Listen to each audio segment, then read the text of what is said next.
today's video, we're going to be walking through all the changes for Season 4.5. We're going to go over all the buffs, the nerfs, the new team-ups. I'm going to go over Daredevil's kit. I'm going to show you guys some of the new skins. There's actually some really nice skins this season. Let's just get right into it. All right, so just to start off, I want to show you guys the new skins because they look pretty sick. Now, this is the Hulk skin. I'm just going to show you what they all look like real quick in game, and then we'll get into like the patch notes and all that stuff. So this almost reminds me of World of Warcraft, which is pretty cool. Not obviously the regular Bruce Banner, but this version of the Hulk that's pretty sick. And then I'll show you guys what his ultimate looks like too. But finally, we got a Hulk skin. I mean, this one isn't crazy, but it's cool. You know, like I'm happy that we got a new one in the game. So yeah, this is the Hulk skin. And I'm gonna show you guys the Psylocke one, which is really cool. Where's that one at? So this is the legendary skin you get from Psylocke from the little battle pass that they're gonna come out with, like the mid-season battle pass. They actually changed a lot of her sounds too. So I'll do some of her kit right now so you guys can hear the sounds in it. But yeah, this is at the end of the battle pass. It's the last one, obviously, that you unlock. There's the dashes. And the ult sounds pretty cool. Some people are saying the ult is faster. I don't know if it's faster. I think it's just the sound effect that they added. But her ult does do 20 more damage per hit, which is part of the patch notes that we'll go over in a little bit. And yeah, that's all her stuff, right? Yeah. All right, so that's her whole kit. Oh, actually, let me do the invisibility again. Maybe we'll let that play through just to see if there's any more sounds. Oh, see? Oh, no, it is a little different. Here they come now. All right, cool. All right, so that is the Psylocke. Oh, and then the last skin that I can show you. Well, I'll show you the Daredevil one, too. There's Spider-Man. All right, and then this is the black and gold skin for Spider-Man. Sadly, there's no new sounds, or at least I haven't noticed any, but this is the Spider-Man skin. It's pretty clean. Nothing too crazy. But that's the Spider-Man skin. And now we're going to go to Daredevil. All right, so this is Daredevil's skin that you could purchase that's going to be in the shop. I think this one's pretty sick. And then there's also his regular base one that's pretty clean. And then if you want, you could buy the alternative one that's like red and gold. But anyway, so I'll show you guys Daredevil's kit really quickly because it is very confusing. His kit is pretty complicated. It's just going to take a little while to kind of understand how to play him correctly. So just so you know, like anything outside of about 30 meters, I believe it's exactly 30 meters. Let me see. Yeah, so what is that? Yeah, 30 meters. So 30 meters is when people start to come into like focus and everything is kind of like blacked out. Now, obviously you see the map outlines and then any invisible character will actually still show up as like this, you know, I don't even know what you want to call that, but you know what I'm talking about. It will basically show up. So even Invisible Woman or, you know, any other character that goes invisible like Psylocke, you'll be able to see them. So that's pretty cool.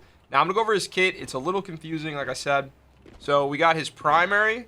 So this is his primary. Now keep in mind they already were a little bit damaged. So that's his primary, pretty decent. And this is his melee. His melee is pretty solid.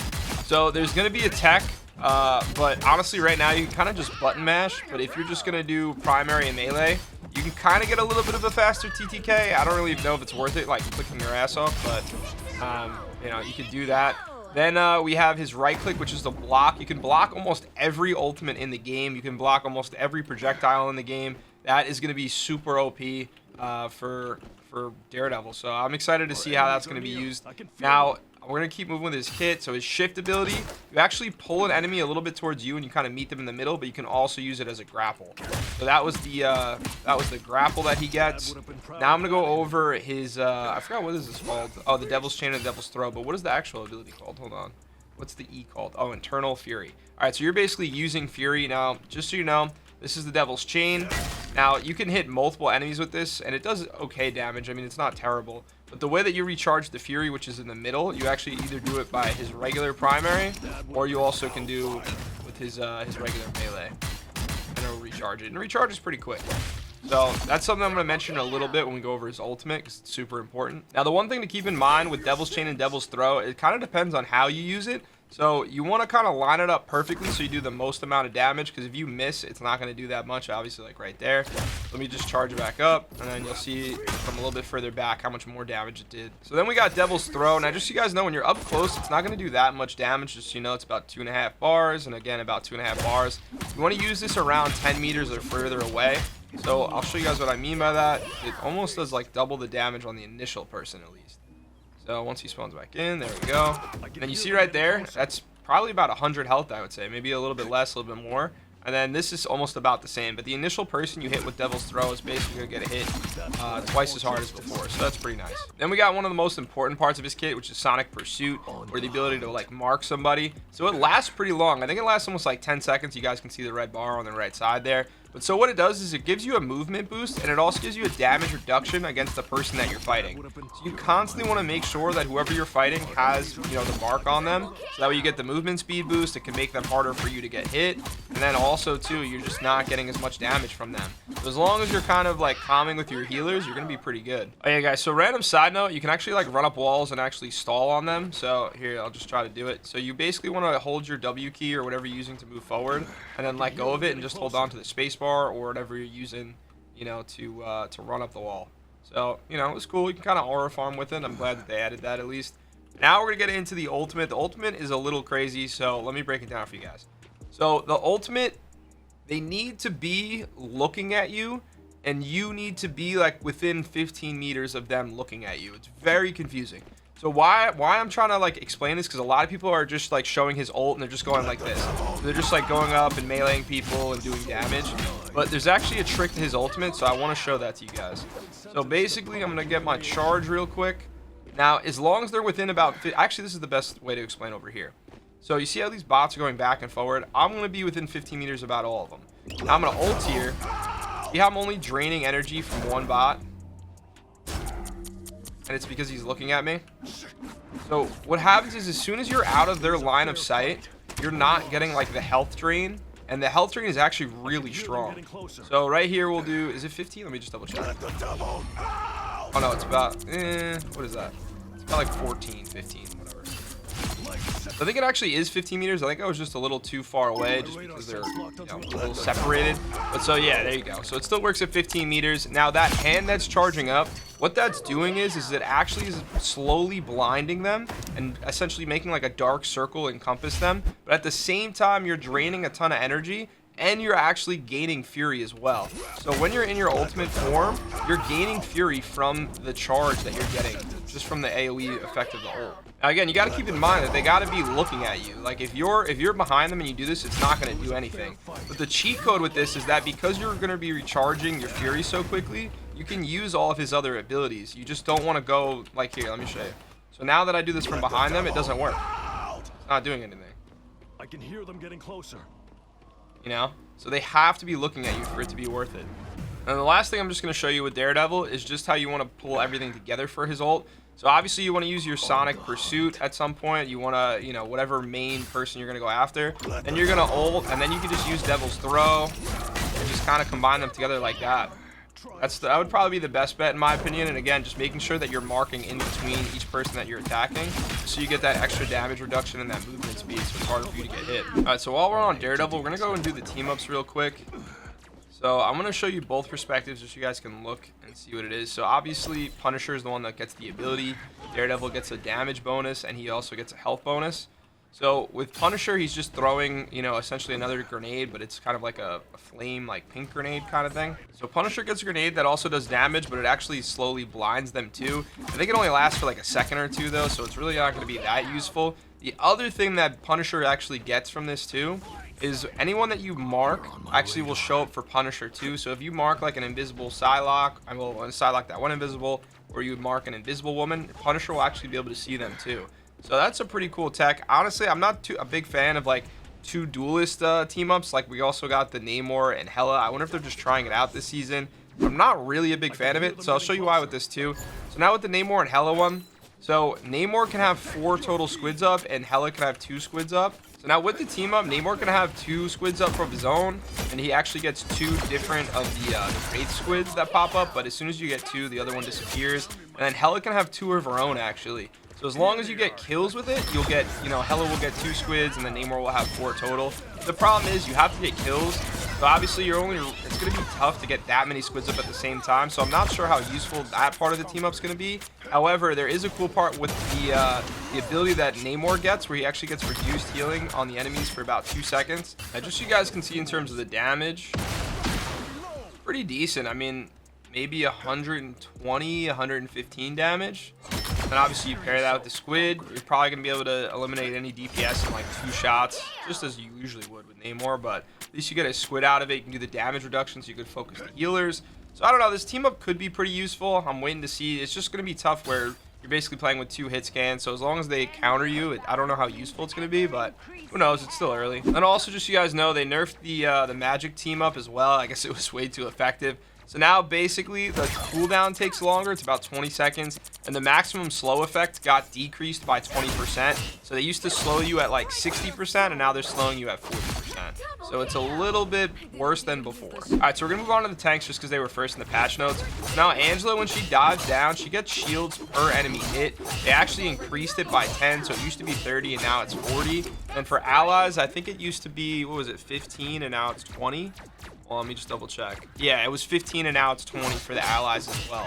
And you go in up and down from that form and do the damage. So a little bit of a bonus health buff to Angela. Not too crazy. I kind of expected more of a damage buff, but that's what we ended up getting. So it is what it is. And then we got Venom. Now, I think Venom might actually be one of the best tanks in the game. Now, with Venom's ult, you get a 30% damage reduction, which is crazy, and it lasts for 4 seconds.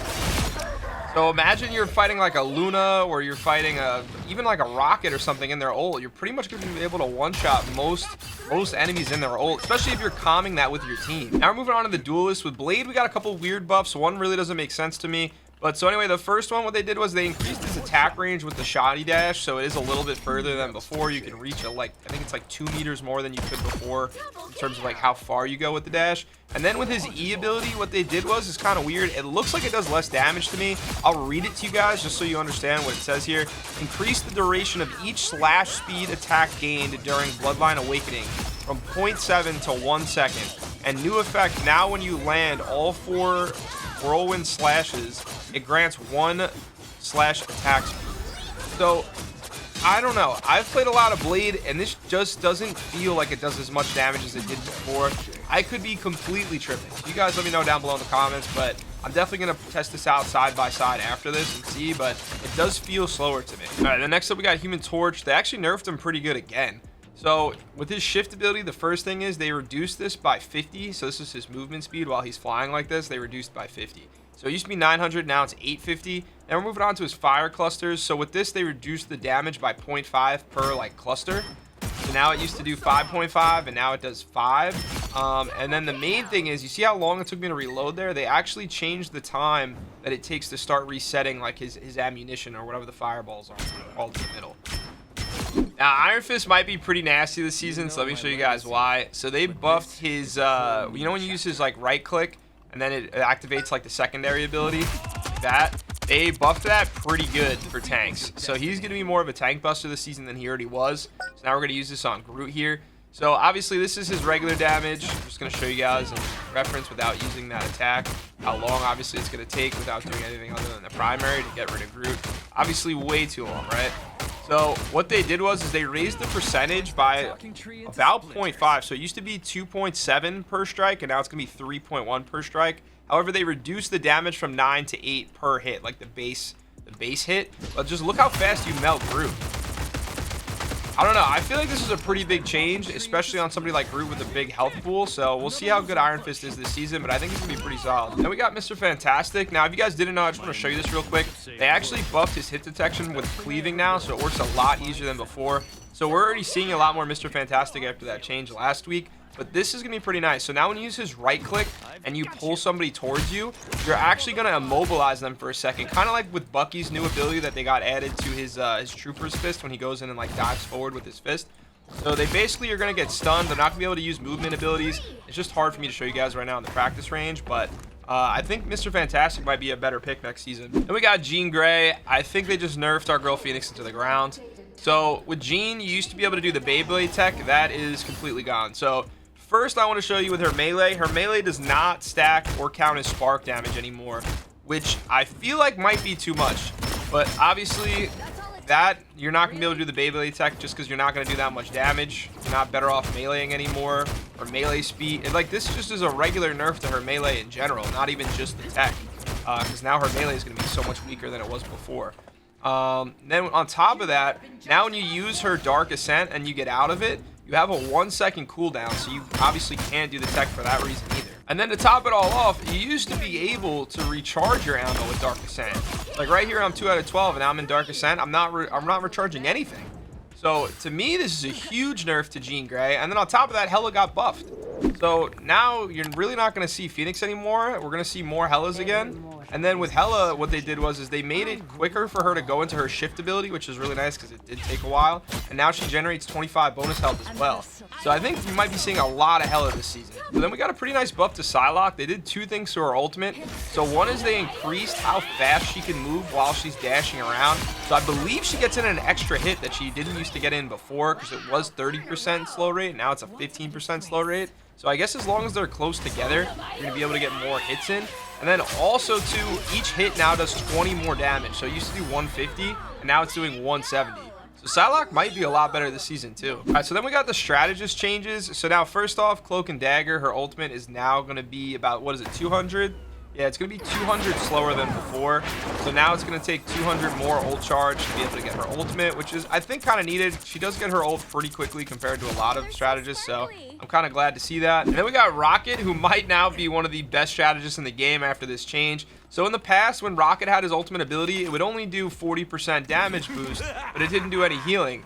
Now it does 40% damage boost, and it still does the healing that they added on later. So he is going to have one of the best ultimates in the game, especially if you guys are calming with your team, because the 40% damage boost plus healing on top of that is going to be pretty sick. Now I'm going to show you guys the change with Jeff. It's kind of difficult to show this nerf, but basically he's going to be taking about 20% more damage from crits. So he used to be getting a 70% reduction, and now it's only going to be a 50% reduction, which I didn't even realize that Jeff had, but it's called Oblivious Cuteness in case you guys are wondering, but it reduces the damage taken from critical hits. So now, again, he's only taking 50% reduced instead of 70%. And then lastly, we got Ultron, but I'm kind of surprised by this one. I was not expecting a healing nerf to Ultron. So right now, you only do about 30 healing per second instead of 35. And then the allies that are within the circle are only getting 5 healing now per second instead of 10. So Ultron's healing is going to feel a lot worse. And then on top of that, they nerfed his ultimate. So his ultimate now is about 300 more charge time than it was before. So I think now it's 3,700 instead of 3,400. So I don't know. Let me know what you guys think about the Ultron nerfs and all the other changes this season. I hope you guys enjoyed today's video. Let me know what you guys want to see in the next one. Let me know if I missed anything. And I will catch you guys soon.